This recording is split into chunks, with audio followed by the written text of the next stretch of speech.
La definición que podemos dar es que el organismo tiene como una insuficiencia, diríamos, para metabolizar, para transformar el azúcar en combustible, energía que necesita el organismo, ¿no es cierto?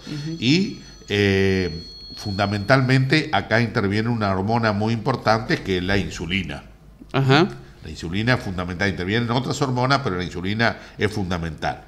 Y entonces la diabetes se va a manifestar de dos maneras, digamos, ¿sí? Por una inadecuada secreción de insulina, es decir, no hay secreción, porque tenemos el páncreas, esquematizando un poquito, ¿no? Sí. Haciéndolo muy simple, aunque a veces las cosas son un poquito más complejas desde el punto de vista médico. Entonces usted tiene el páncreas, la fábrica, tiene ahí unas células beta que fabrican la insulina, y bueno, puede haber una inadecuada secreción de insulina. Pero lo otro que es muy frecuente es lo que la insulina existe en la secreción adecuada, pero el organismo presenta una cierta resistencia. Esto se da fundamentalmente en la obesidad. Entonces, inadecuada secreción de insulina o por una menor respuesta de los tejidos a la acción de la hormona, ¿no es cierto? Bien. Esto muy relacionado con la obesidad, que después volveremos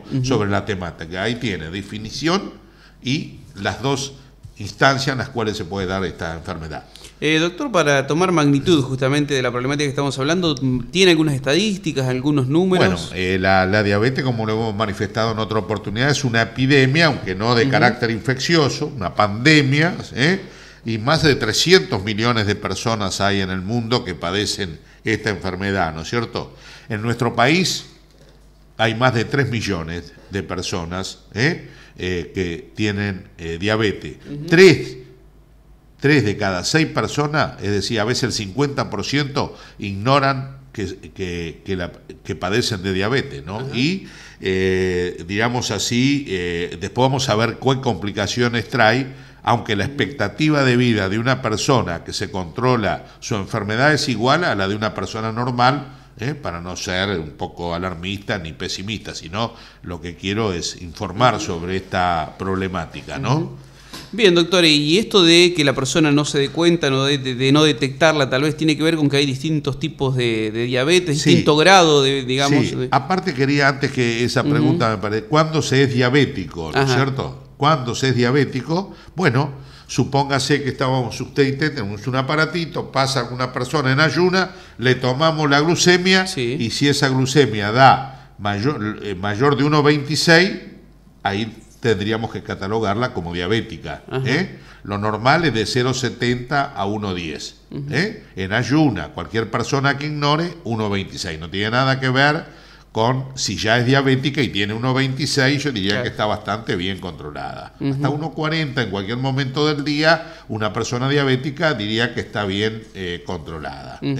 Entonces, si usted tiene eso, ahora, si tiene entre 1,10 y 1,26, puede ser un prediabético o un intolerante a la glucosa. Entonces uno le hace una serie de estudios, está menos usado ahora, pero se llama prueba de sobrecarga a la glucosa, le hace dar una sustancia azucarada que se la prepara en el laboratorio, entonces mide la diabetes a los 60 minutos y a las 2 horas, y va determinando la glucemia. Entonces ahí le va a dar si es un prediabético o un intolerante al azúcar. Ahora, con respecto a lo que usted me preguntaba, es distinto, sí.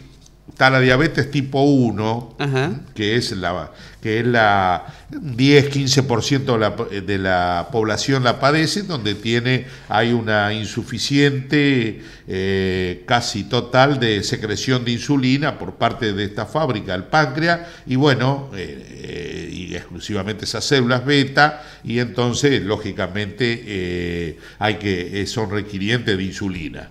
El tipo 2 más frecuente, ¿no es cierto?, un 75-80% es el que está muy relacionado con la obesidad y lo que llamaba la insulinoresistencia. Y bueno, También este tipo 2 a veces en determinadas circunstancias como una operación o un proceso infeccioso puede requerir insulina, pero generalmente el tratamiento acá son los antidiabéticos orales que existen en el comercio y todos los días aparecen muy buena medicación para la diabetes. En tercer lugar, puede ser una diabetes secundaria, que no sea el tipo 1 ni 2, sino que usted padeció una pancreatitis. ¿Me entiende? Entonces queda destruida la fábrica y bueno, ahí puede ser, puede necesitar insulina o por ahí queda un resto y con medicación oral puede andar bien. Ahí está la diabetes gestacional, es muy importante tenerla presente, A veces después del parto desaparece, pero a estar atento, o a veces queda queda con la diabetes, ¿no? Presente. Así que hay varios tipos de diabetes, ¿no? Bien, doctor. Ahora, sí, continúe.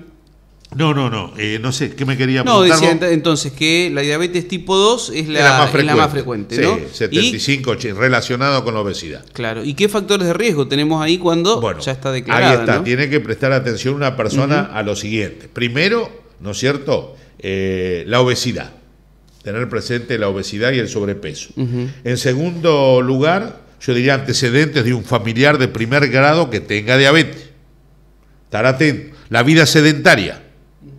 Esto yo siempre expreso que a veces hemos hablado con ustedes, los pacientes, y que antes, ¿se acuerda? Hemos hablado siempre de factores de riesgo, hipertensión, que ya hemos hablado, diabetes, dislipidemia, estrés, depresiones, y decíamos que toda persona secundariamente debería caminar, hacer deporte, andar en bicicleta, etcétera. Lo veíamos común, pero hoy el sedentarismo es un factor de riesgo tan importante como la diabetes y la hipertensión, a tal punto que produce discapacidad o muerte que se acercan a las que produce el cigarrillo.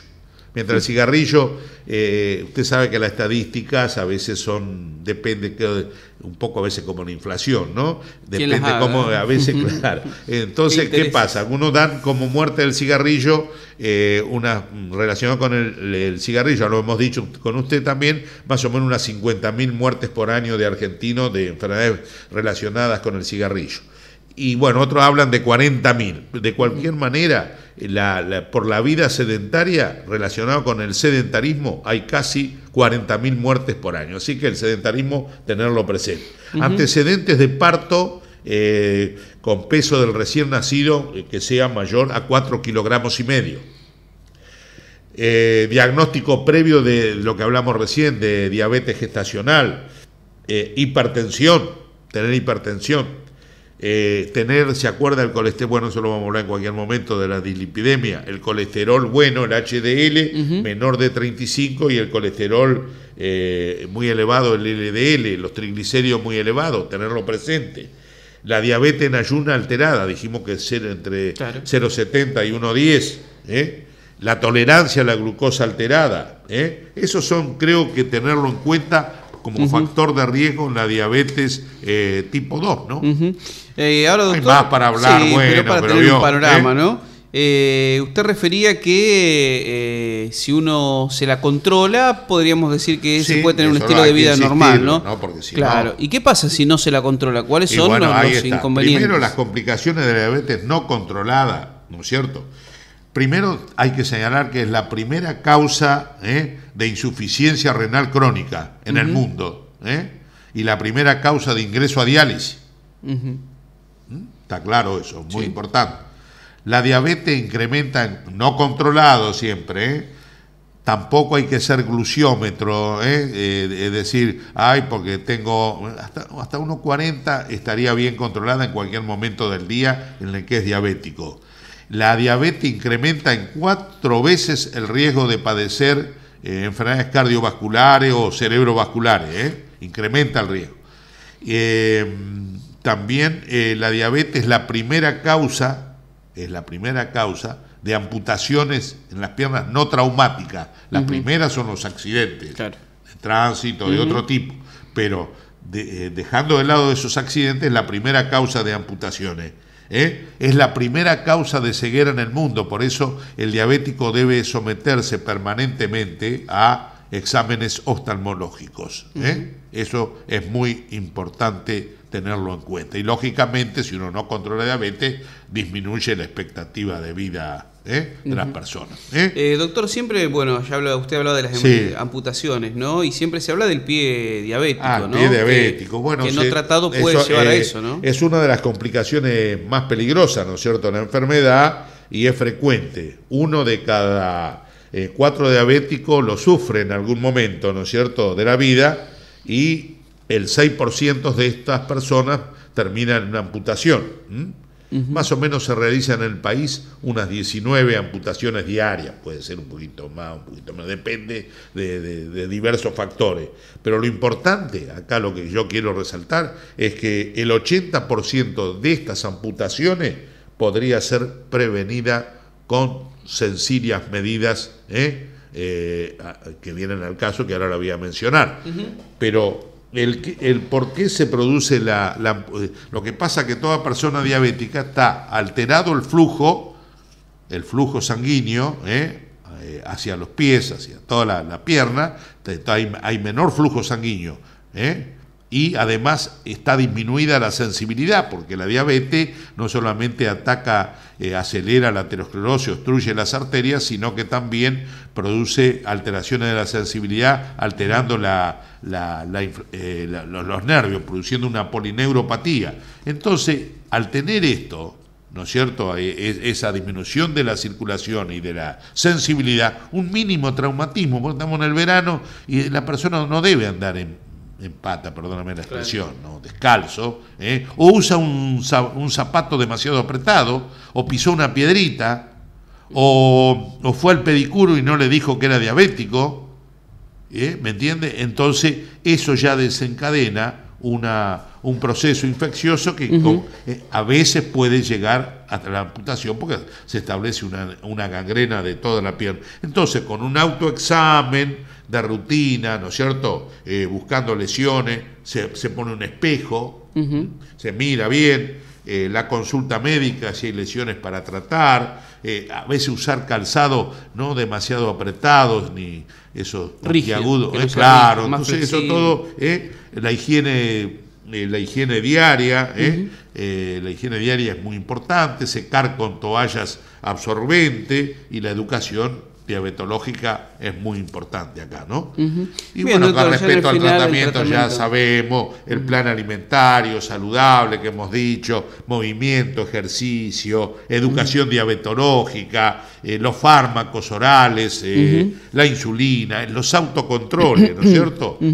Así que, y yo diría que para finalizar, hay mucho para hablar pero tenemos que ser sintético y tratar de transmitir prevención, ¿no es cierto? Prevención para promover salud, prolongar la vida y evitar enfermedades, ¿no es cierto? Entonces yo diría que hay reglas de oro que uno tiene que seguir para la diabetes. Controlar entonces los niveles de glucemia con la hemoglobina glicosilada, tratar enérgicamente la diabetes, pero también otros factores de riesgo, si uno tiene, por ejemplo, dislipidemia, hipertensión, y como le dije, el fondo de ojo, ir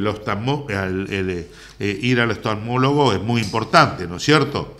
A veces es necesario utilizar combinación de medicamentos, controlar la función renal, exámenes de los pies, y lograr que los pacientes, como le decía, se controlen la glucosa por sí mismos, y entonces muchas veces hasta pueden ajustar las dosis, fundamentalmente de insulina. Hay mucho para hablar, pero bueno.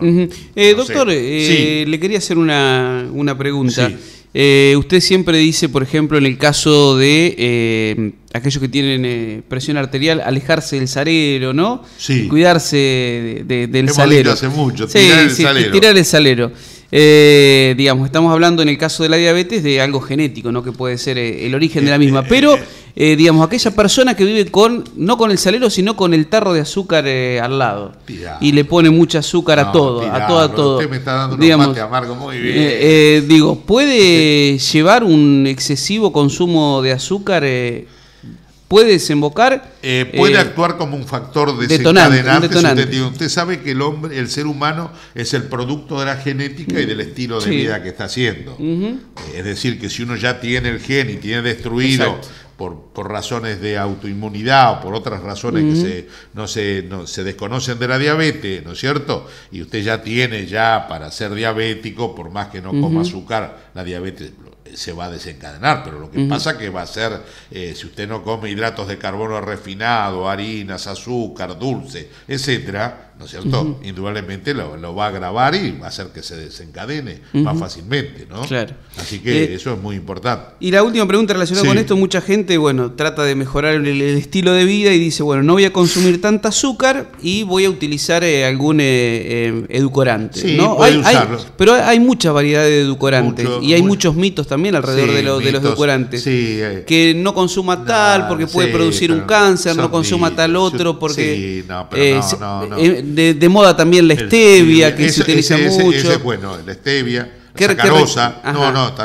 eso es tan aceptado. Ajá. Lo que pasa que la ciencia, como toda, está en constante revisión siempre. Lo que pasa que lo que hoy puede estar bien, mañana puede tener una cierta revisión, ¿no? Ajá. Como ha sido con los edulcorantes. Hay algunos que han sido criticados, pero la stevia hasta ahora no, y la sacarosa y otras más, aparentemente no. ¿Se puede usar tranquilo? No, se puede usar, sí. Perfecto. Pero si no, me da amargo usted como me dio recién, una barbaridad. Bueno, doctor.